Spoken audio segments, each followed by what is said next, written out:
Hey, we have some options in life, and one of those options is to eat. And for most of us, to eat, that involves a trip to the grocery store. Now, grocery shopping is a blessing, and it's an opportunity to practice a lot of characteristics in our life that we maybe need to develop, and one of those is patience. I always seem to get the slow cashiers. No matter what I do, I go into a grocery store and I kind of eyeball everything up, and it's like, okay, that line's moving, that line's not moving, that line has a lot of people with a lot of stuff, that line's, and I choose to go on the shorter, more seemingly fast aisle. Doesn't matter who, what it looks like, I end up always getting the slow girl. Girl cashier. It's usually girls for me. And it's like, I am frustrated because it's like, this is not what I planned. This is not my intention. I need to get out of here. And I'm not ever sure why we're always in such a rush at the grocery store, but my focus is to get the things on my list, preferably on my list, and try not to get too many things that aren't on my list, and get out of the store.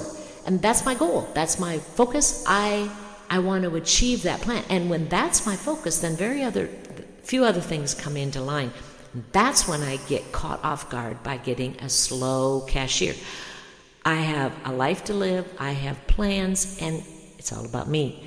And when I have that focus, things are going to go wrong. It always seems that when we have a focus like that things don't go our way. And that's one of the things that we learn with patience, is that patience is introduced to us because things don't go our way. I don't have to be patient when everything happens the way I planned it. And it's interesting because James talks about talking about patience and persevering, but he talks about it, I think, kind of tongue-in-cheek, as what happens when we're not patient with each other. And he's talking about be patient there for the coming of the Lord. And you have to be patient, wait for the early and the late rains, talking about a farmer. And you also have to establish your hearts. And then he says in verse 9, this is what happens when you don't be patient, or when you're trying to be patient. Do not grumble against one another. Oh my goodness. How many times have we stood in the grocery store line and about this poor slow cashier? And a lot of times it's not her fault. Sometimes it's accumulation of a bad day gone amok, and then us customers, we want everything to go our way. So I think it's really interesting. There are two things we can talk about. When to be patient. Well, I think we need to be patient from the morning we put our feet on the floor till at night when we put them back into bed. It is an ongoing, daily grind to learn that everything we do in life is requiring us to include patience in it, which we don't, because that would involve maybe us not getting our way or the timing that we'd like it to. So we have to be patient when circumstances are uncontrollable. When you can't manipulate situations, when it's out of your control, that's when our patience becomes tested. When we can control everything, it's a lot easier to be patient because we control our environment, the timing of it, the moving of parts. But when things are out of our control and we feel perhaps that we don't have a say, then our patience is tested because we can't control it. I think it's a lot about control and manipulation, depending on how our patience is. And then we have to be patient when people are unchangeable. There's some situations and some people who will not change. And the one thing you cannot change is a traffic jam and a slow cashier's line.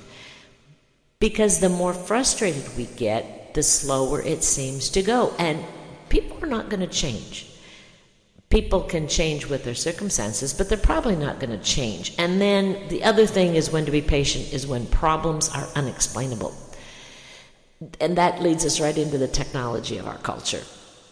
I always get the cashier that doesn't know how to find the barcode on the food, or rang it up wrong, or doesn't know how to get to this part of her machine that she's zapping everything with.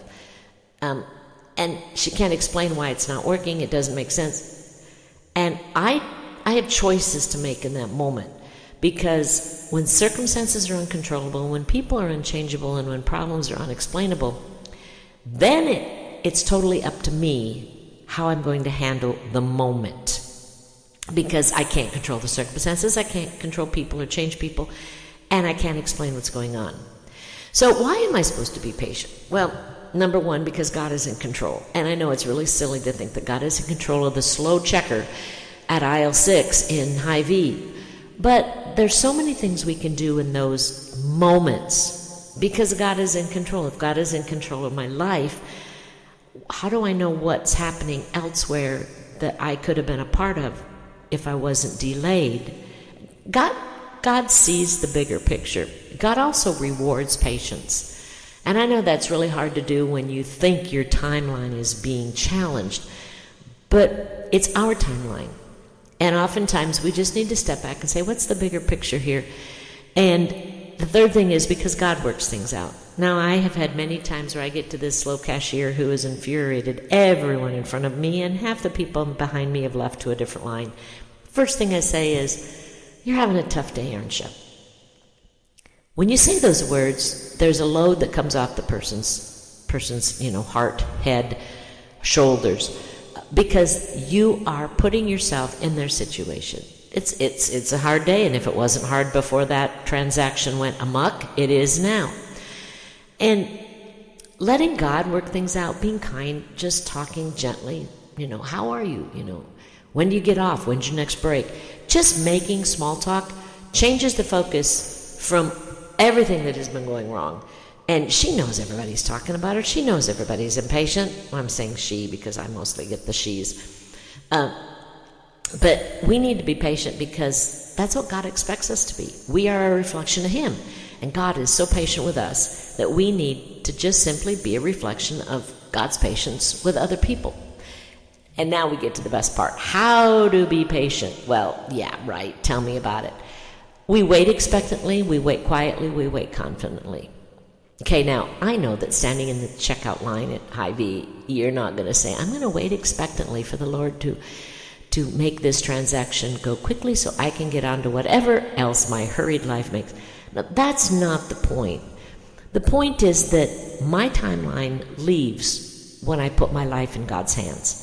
So therefore, my patience is with myself, not necessarily with other people, because God's in control of it all. And I'm the one who's impatient. It's not God. And it's not the situation. So if I learn to just wait expectantly and expect to see God moving in situations that I think I'm having to draw on my patience, if I wait quietly or say kind things, sometimes waiting quietly means we shut our mouth. Sometimes waiting quietly means we say kind words in a kind manner. And then wait confidently. I can go back and tell you about the many times that I've had slow checkers, cashiers. I've stood in line at Hy-Vee, at Target, at Walmart. But I can't tell you what happened after that because it didn't seem to matter. I was all worked up about how long it was taking. But you know what? I can't think of what life crises I was trying to get to because they probably weren't any. So if I'm waiting expectantly for God to work in every situation I'm in, then my life needs to be a life of patience, a life of living quietly, a life of living confident that God is going to handle the slow cashier, but He's also going to give me a moment in that time that I can do something amazing with it. And if I wait expectantly for God to put me in those moments, I will have slow cashiers. If I wait quietly and say the words God puts in my heart, I will have slow cashiers. And if I wait confidently, I've always gotten out with my groceries and I've always paid, and I'm not sure why I was so frustrated with it. Because when I kind of changed my mindset to this is an opportunity for God to work through me, this is an opportunity to work in someone's life, just a kind word, then what was going to happen 10 minutes, 20 minutes, 30 minutes down the road that I might have had to alter or had to, change slightly? I have no clue what those conversations, those experiences were, but I do know the moments that I spent time talking in a kind way to the cashier. It brought her blood pressure down. It didn't raise mine. I usually have low blood pressure. But the shoulders that were all worked up, now were relaxed.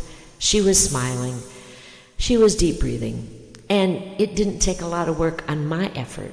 It just took me understanding that God was putting me at a slow cashier on aisle 6 for a purpose. And it was probably more for me than for her. So, questions: what percentage of your day requires you to use patience? Well, if you have toddlers, 100% of it. But a lot of times we bring it on ourselves with that we're battling something in our day that God's just going, you can let that go. You don't have to worry about being patient over it. Just let it go. And then sometimes we have last straws in our patience battle. And there are certain people that we will struggle with more than others. And that develops our character, not necessarily theirs. We want to develop their character. God wants to develop ours. Have a great day.